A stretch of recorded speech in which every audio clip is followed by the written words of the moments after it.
Okay, boys, let's send the miner at the pumpkin. And it's a P.E.K.K.A! Let's go! We were able to steal a P.E.K.K.A from his pumpkin. Dude, this game is absolutely game over. There's no chance of coming back from this. Look at this. I have a P.E.K.K.A on both sides of the arena, charging at his crown towers. The queen goes down. This guy is in shambles. 10 seconds left. The game is over at this point. Let's go! What's going on, guys? Guy here, and if you want more free wins like that in this trick-or-treat challenge, I have made this insane deck for it. Now, it includes the Hog Rider, the Miner, which is essential. I love the Hog Rider for just a little bit of DPS, and especially if you catch them with their pants down and they can't do anything. The Archer Queen is great DPS for this deck, and the Tesla, I think, is the perfect defense rounding off this deck. So let's head right into the first battle. Starting things off, we both decided to pop our pumpkins. He popped his with an Elixir Golem, I used my Spirit Goblins. Unfortunately, it was a Fireball, so my Spirit Goblins were destroyed, but this is huge because that means I can definitely get value out of his Elixir Golem. So I placed down my Archer Queen, my Tesla, to instantly start getting Elixir from this Elixir Golem. I did try to arrows the Firecracker because, in my opinion, she is one of the best cards in the game. I put arrows in this deck specifically because so many people use her. Almost every single person I face uses the Firecracker. So I did put arrows in this deck. Now, the Miner is definitely for stealing their pumpkins. Unfortunately, he did die and it was pointless. But now at least I know not to take my pumpkin out. Here, he did have a Elixir Golem with a Mighty Miner push going. But honestly, it really wasn't that bad. I didn't pop my pumpkin with that Tesla because I did not know what was in it. So, just in case it was a Fireball or something bad, I was able to defend it with the Archer Queen's ability. Now, the Archer Queen's ability is one of my favorite in the game because it only costs 1 Elixir and you can easily take out an entire card with it. Here, I did test out what the thing was with a Miner, and luckily, it turned my Miner into skeletons, which means if I had placed the Archer Queen on it, she would have gotten turned into a skeleton, which would have been terrible. But here, I was able to take out his entire battle healer with 1 Elixir ability from the Archer Queen and get damage on his tower. Now, later on in the game, I spawned the Spear Goblins on my pumpkin, and his pumpkin disappeared, and my pumpkin ended up being a P.E.K.K.A, which was absolutely huge, because now I have just a 7 Elixir advantage on him, and he tried to kite it with an Elixir Golem. Honestly, I think this was a bad decision by him. Sure, it does take the P.E.K.K.A away, but now I'm just going to get even more Elixir from this Elixir Golem, and my P.E.K.K.A is going to be able to absolutely rail the other side of this deck. Now, I used my arrows again on the Firecracker because unfortunately my Electric Dragon wasn't able to take it out, and I sent a Hog Rider to try to finish off his tower. Now, I have a mostly full health P.E.K.K.A, but I actually decided to let him die to the Mighty Miner, because that way I was able to send a Miner in and take out his pumpkin and just defend with my Archer Queen. Now, the pumpkin gave me 4 Elixir, which is absolutely huge because that means I was able to get an 8 Elixir advantage on him with my pumpkin as well, placing the Valkyrie down.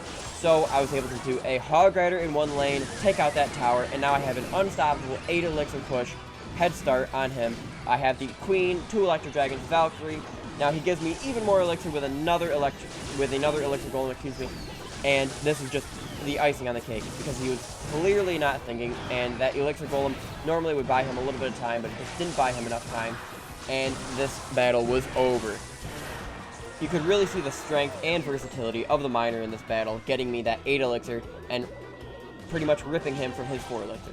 Now, this battle started out very nice. He threw a Goblin Barrel, and I was able to pretty much place down a free Valkyrie because of the +4 Elixir that the Pumpkin gave me. So I had an Archer Queen Valkyrie Hog Rider push. Now, unfortunately, he had the Mega Knight, and my Archer Queen was very low from the Witch. And then, just to top it all off, I missed my arrows, so this wasn't looking too good. But I had a Tesla down. I did not want to pop the Pumpkin with my Tesla because it could have been something bad like a Fireball. But it was a clone, unfortunately. It could have been much, much worse if his Mega Knight was higher HP, but luckily his Mega Knight was down bad, so we were able to just take out with minimal damage to the tower. Now here I sent a Miner out, and it spawns a P.E.K.K.A on his side of the tower, and then he wasted the Inferno Tower that he would have had on the P.E.K.K.A for the Valkyrie, and I knew that tower was gone. Now I could have supported the Valkyrie to get both towers, but just to ensure that tower was destroyed, I did arrows his bats, and the Valkyrie still did quite a bit of damage on the other tower. Then I spawned a Hog Rider just to absolutely take out that tower and spawn in my P.E.K.K.A. And then just to add insult to injury, this man was already down bad. I spawned Spirit Goblins on his pumpkin, which spawned another P.E.K.K.A. and took out his Witch immediately. This was just absolutely the worst news this man could have had. So I spawned a Valkyrie with my P.E.K.K.A, and this game was just honestly over. Didn't even reach double elixir. I had 3 P.E.K.K.As on the field, and this man stood just absolutely no chance. He tried to keep fighting, which honestly, I commend him for that. But with 3 P.E.K.K.A.s on the field, such an elixir advantage that he stood absolutely no chance. But let's hop right into the third battle here. We're going to start it off. We each fireball our own troops, and he does place a Tesla to defend my Hog Rider, unfortunately, but that was okay because I was able to defend whatever he had. And unfortunately, this guy did use the Monk, which is a pretty good counter to the Archer Queen because she will eventually kill herself if they use the ability on him. So that was unfortunate. He got a little bit of damage on my tower, but honestly, that's not a game breaker, and I'm still very much in this. So I spawned a Tesla on my pumpkin, and unfortunately it was a P.E.K.K.A, so I wasn't able to respond in time, and he did beat my miner to his P.E.K.K.A. Now, I had to defend his P.E.K.K.A because I had almost 0 elixir left, so unfortunately I couldn't support mine with the Archer Queen or an Electro Dragon or anything like that, or even a Hog Rider on a P.E.K.K.A tank. Now, luckily, he did waste a little bit of elixir with the log, and I was able to take out his P.E.K.K.A with my Electro Dragon Tesla. And then here, I was able to just send in a nice little counter push with the Valkyrie and the Electro Dragon, doing a nice little number on his tower that he's going to have to defend with quite a bit of elixir.